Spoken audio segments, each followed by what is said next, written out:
What's up, man? Growing up shy. This is the pregame. We don't pray or nothing. You know what I'm saying? Now, you ever heard somebody deny prayer? Like, I ain't about to pray. Get your hands off me. Yo, what up, y'all? What up? This is Growing Up Shy. Yes. We back. The show's about growing up Chicago. That's right. You know what I'm saying? That's what Shy mean. Abbreviated. Shy Town. That's right. Shy City. You know what I'm saying? That's what we from. Me and my man, I'm Ronnie Ray, and my man, Khristian Leslie. Hey. Yeah, we're here talking today. We talk about things in Chicago, the culture in Chicago, growing up Chicago, the food, the events, the special moments. That's the same thing. Events and special moments are the same thing. But we talk about it, though. Today is something special, though. We talking about something really serious. And Khristian, what we talking about today? Laquan McDonald. Laquan McDonald, man. Yeah. The tragic shooting of an unarmed teenager by a Chicago police officer. Yeah. Now it's tough for me to say the good thing when talking about this because it's a horrible thing that happened. Right. I guess I should say the hopeful thing. Excuse me. Hopefully positive outcome, which is something that had not happened from what I understand, in over 50 years in this city, is that they actually did. This last jury came back with a conviction of the police officer, right, who was charged late last year. Yeah, and so that part was a positive step, I feel. Now, unfortunately, when it came to the sentencing, right, that was. Absolutely. What did he get? 81 months? 81 months. 81 months. 81 months. How many years is that? 6? 81 months. 7. 7 years. Why are you just going to say 7 years? That's not 7 years. Do the math. That's not 7 years. I told you I'm stupid. What's up, Ty? 81 months is not 7 years. We talking about something serious like, hey, Ty. I got to do the math. I don't have a pen in front of me. Go ahead. Keep talking, though. Okay. Huh? 6.75. 6.5 years. Just say 6.5 years, man. 6.5 years, yeah. So that's what he got for. I did not know how many times they shoot him. I thought he unloaded that 16, shit. Yeah, but here's the thing. That's part of their training. Part of their he was down. No, I'm not. Hey, wait a minute. There's a difference between me explaining something and me supporting something. Okay. I'm just saying, and this we talked about before. And I will say this again with our clown car fucking candidates for mayor. Every single one of them has said the same thing, that the police need to be trained better. They don't know how. They don't know where the fuck we're gonna get the money, but they need to be. Anyway, it's a running joke. I'm sorry, but anyway, they train them to empty their clip. If you ever see cops and they're they shoot until the clip is, or until the threat is until they feel the threat is no longer imminent. Okay, now the problem to me with that is in a situation like this, first of all, the boy was running away. He wasn't running towards somebody to attack them. You know, I could see if you shoot somebody in the back because they're running away from you, but they have a knife drawn and they're running towards that individual. Okay, that's in defense of another person. Okay, cool. Right. But you're running away from me. You're not attacking anybody else. What's the reason to shoot you? True. That to me, and there should be. I'm not a mandatory minimum person. I've never been. I believe judges should be judges, but there ought to be consequences for these weak ass sentencing. That's terrible. He should be, voted out or censured. I don't know, but that's ridiculous. And that's where, by the way, and I'm gonna shut up after, but that's where you get mandatory minimums. For those of you who have relatives in prison over some nonsense bullshit like simple possession or something like that, and there was a mandatory minimum and you're mad at the system, get mad at this, because sentences like this, these are the kind of things that lead legislators to move and push mandatory sentencing laws. You see, Right. when you have judges that are irresponsible, and in my opinion, whatever, it's what I think. I think this was an irresponsible sentence on the part of this judge. If anything, if he thought he was going to be overruled, then still you could give him 20 years and send it to the Superior Court. Let them reduce the sentence if they want to do it. But for him to just, and one of the quotes was, he listened to the family, and I said one of the quotes, but I'm paraphrasing. I'm sorry. One of the things that he said was he listened to the plea from the family of the officer. Mm-hmm. Okay. Well, what about Laquan McDonald? He doesn't have a plea. He's going to be dead for a hell of a lot longer than 6.5 years. So I feel that it was a step forward as a community. As a community. It was the OJ verdict. Well, no, as a community. The Chicagoans sat on that jury and convicted him. They came back and they did their part. They convicted him.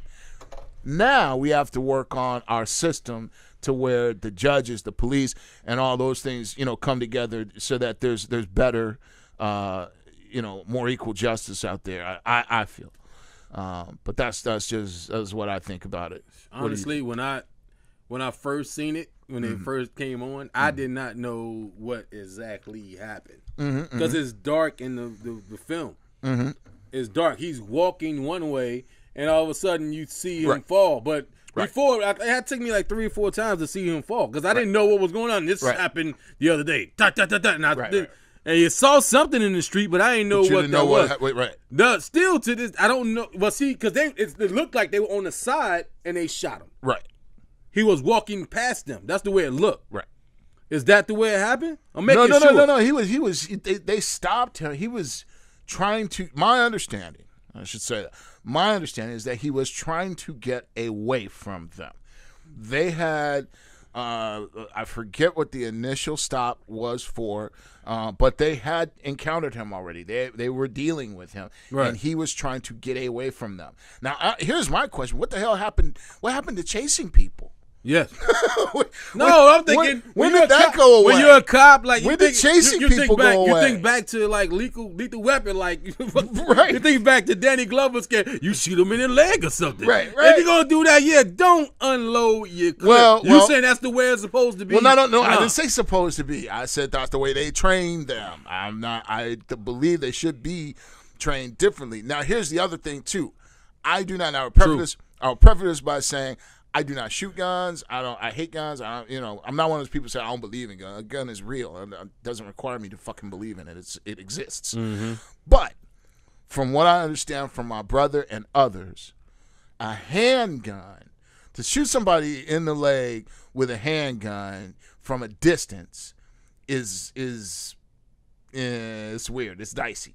That they teach them to shoot center mass because you have a handgun.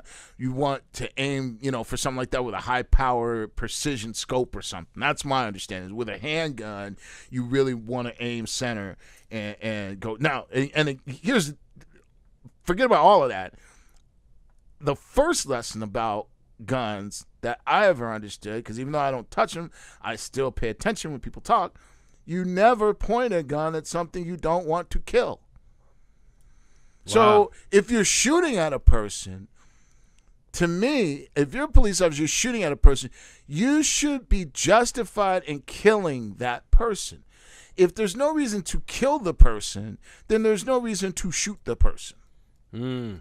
True. Because even if here's the reality of guns and injuries, even if you do shoot someone in the leg or another appendage, you don't know what artery you could hit.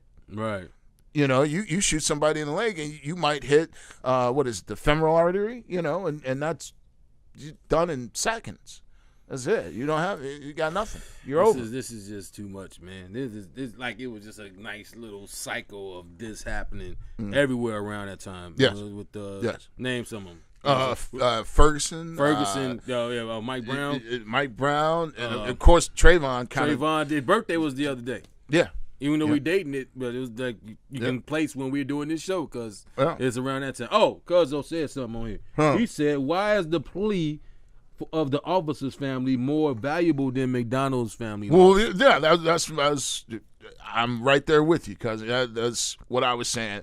If you want to, and I hate to get a little quasi-poetic here, but if you want to listen to a plea, why don't you listen to, Laquan McDonald's blood crying out to you? How about that, Judge? You know, yeah, take that, Judge. You should have went to the podium. Get out the way. Judge. Let me tell you something. What I feel. Listen to the family, Judge. I'd still be in jail. He would have had me in jail for 8 years. Let that motherfucker out 6.5 years. They were like, hey, what you in here for, man? Are you the dude that was talking to the judge? You deserve to be here. You told the judge to shut the fuck up. You can't do that. Crazy, man. You can shoot people in the street, but you can't talk to a judge like that. Wow.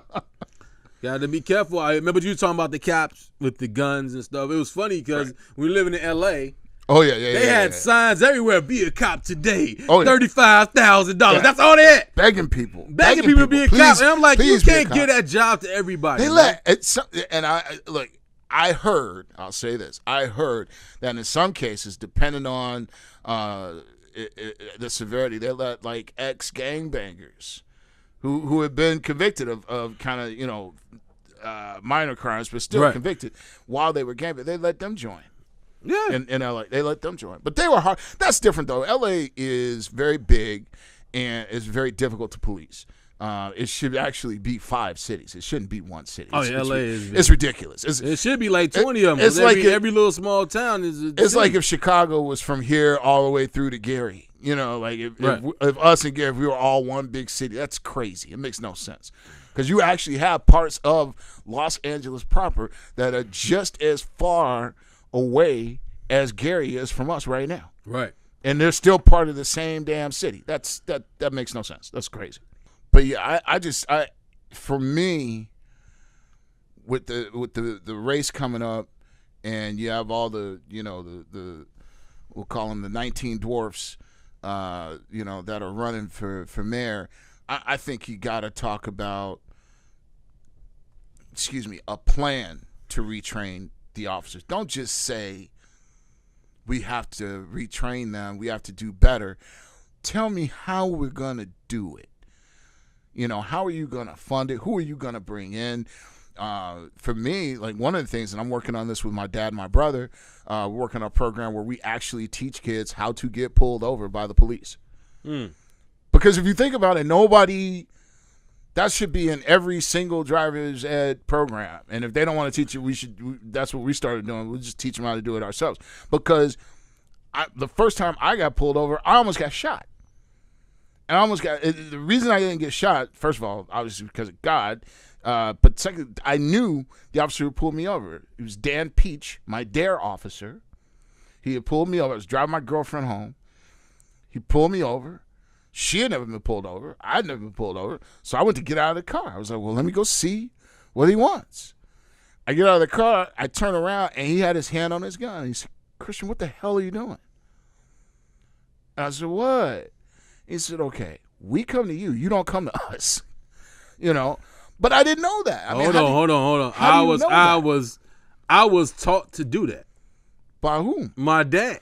Right. Okay. So that's exactly, you just made my point for me. You weren't the only person that did that. My dad showed me, I'm getting pulled. Hold on. Let me get my stuff. Have my stuff ready. Have it in the hand. Jump out. Give it to them. They ain't got to get out the car. And he got out and he walked to the car, gave him the stuff. They looked at it, told him to go. It wasn't no time. But this was like, I was a shorty. I had to be like around 10, 11. Right. But it's like, wow. But now, like, do it now. You can't do that. Do it now. Well, you couldn't even do it when we got, and again, I'm saying I was 18 when that incident happened. So by the time we were 18, it had already changed. Right. And to be honest, life on the street had changed. There were a lot more incidents, a lot more people who challenged police officers' authority, physically. But even then, we didn't have all these shootings, and I really feel like we're getting a kind of police officer who is not prepared to deal with someone telling them no in a professional way. Here's me. I work in sales and entertainment, So fundamentally, communications is my profession. When somebody's angry with me and they're yelling at me, I don't get angry back at them because they're not being paid to have the conversation. I'm being paid money to listen and negotiate with them. So I look at it the same way for a police officer. If you give somebody a ticket, if you tell somebody come here, if you do, and they resist you, they say no, you already know that you're going to charge them or whatever you're going to do. There's no reason for you to get angry. And this cry, well, we're human too. Dude, be human when you get home. You're a professional police officer. Be a professional police. You're getting paid to have this interaction. And if you don't want to do it, quit. Quit. Go do something else. Go bake pies. You know, the fallback you to said that. Bake pie? That's the first thing that came to my head. Okay. I thought you said pods. No, pies. Okay. Not pie. I don't know how you would bake a pie. Apple pie? You said pod. That's why I asked you. Right. No, okay. No, pie. Apple pie is good. I don't like peaches, so yes, apple pie. Peaches? Go ahead. I don't like them. But if you are being paid, and I think the median salary for police officer nationwide is somewhere around $50,000. I could be wrong about that. Don't hop up and down on me. I'm not a statistician. But I think that it's around $50,000. Might be a little lower, but still, that's not a bad. And then that's before overtime. You know, so, and you got benefits up to wazoo. Look, man, that's not a bad job. Is it dangerous? Yes. But it's not easy either. Huh? It's not easy either. No, it's not easy. Yeah. It's dangerous and it's hard.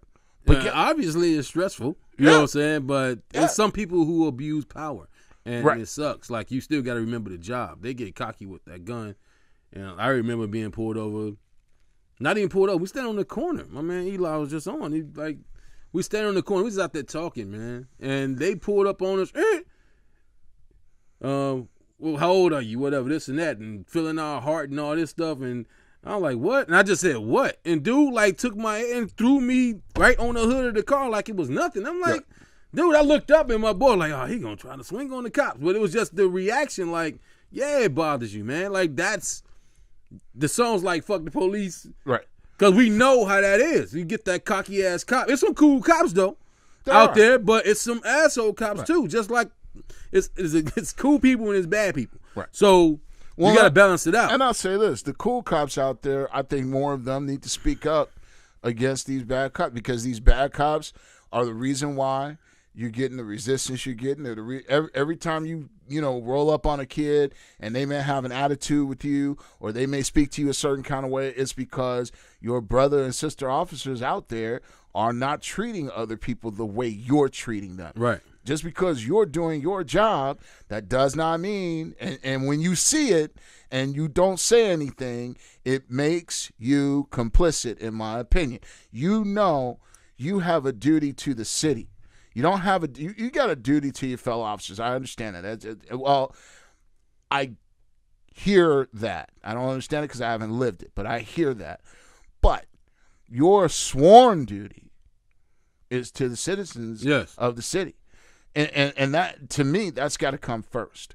So when you see people not performing professionally, to turn a blind eye or not kick it up the chain, that perpetuates this. Yes. And it allows for an atmosphere where what happened to poor Laquan McDonald. And again, when I say poor, because I said this, I was doing something with another friend of mine. I said poor Laquan McDonald, and I got an email. He wasn't just some poor kid. He was this and he was that. You know what? I don't give a damn if he was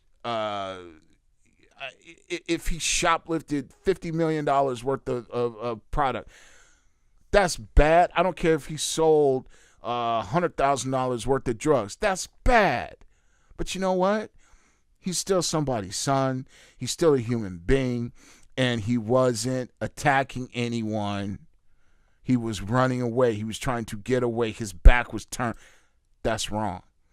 And that's another thing we need to do in this country is we need a criminal justice system that is more about fairness and a little less about vengeance and being judgmental. And that's that. I know we got to judge people guilty or innocent, but what I'm saying is just because somebody may have been a criminal, but the crimes that he committed are not punishable by death, and they haven't been since Exodus. So no, we don't do that. We don't wash that away and go, since he wasn't a pure person, he wasn't 100%.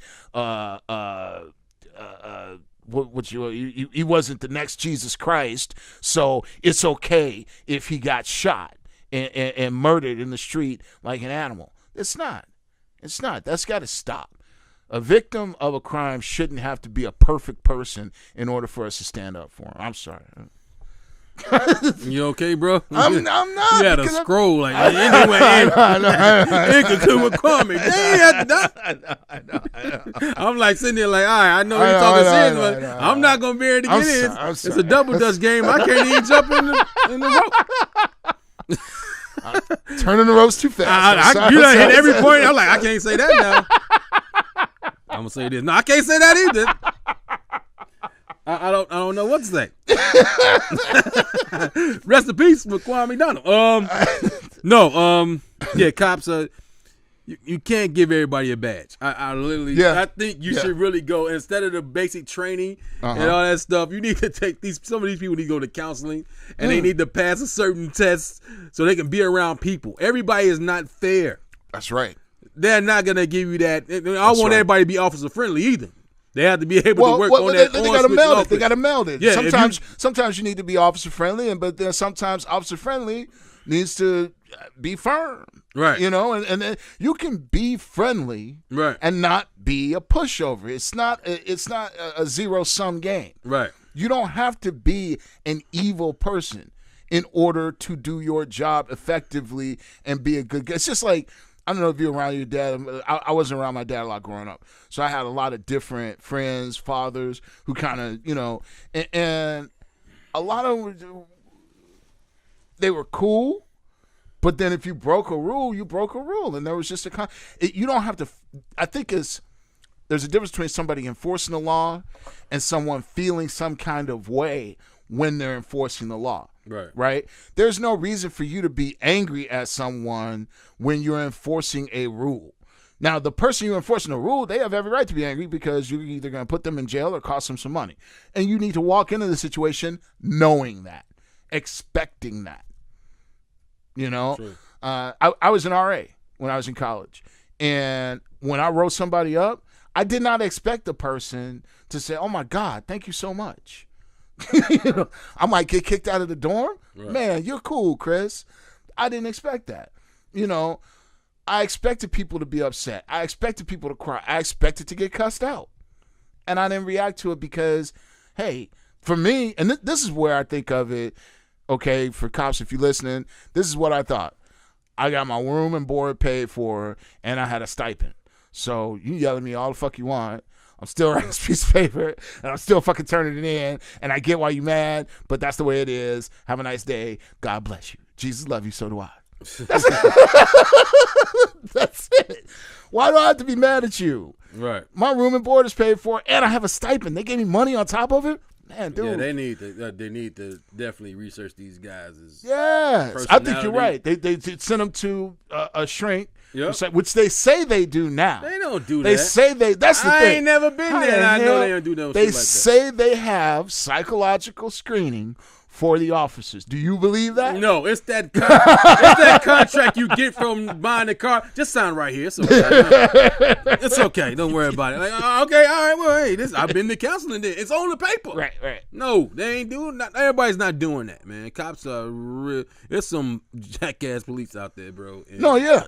But that's the thing. You know, when the mayors or I gotta settle on a name for them. If they're the 900 or the clown car, I gotta settle on something. But when the 900 mayors, 900 who would be mayor, when they talk about this and they talk about training, that's something that they leave out. They don't talk about the psychological aspects of the job. No, they don't talk about really quizzing these people on their home life, because that's big. Right. How were you raised? How do you live now? Right. I do not believe that they do that in depth for each and every one of these guys. Hell no. We were just talking about L.A. They got to sign up to go sign up. Please be a cop. Please be a cop. We need you. Be a cop. Be a You cop. can make be a cop. $55,000 a year. No. Today. Like, and now they got him up here in the L. Oh, They're asking people to be in Chicago. Wow. See? That's and they got the benefits listed and the this and the that. Yeah. And I think they should treat it. You like your teeth clean? Be a cop. You think you might need a transplant someday? Be a cop. The benefits follow you after you quit. That's all you gotta do. Ride around harassing people. Shoot at them. Right.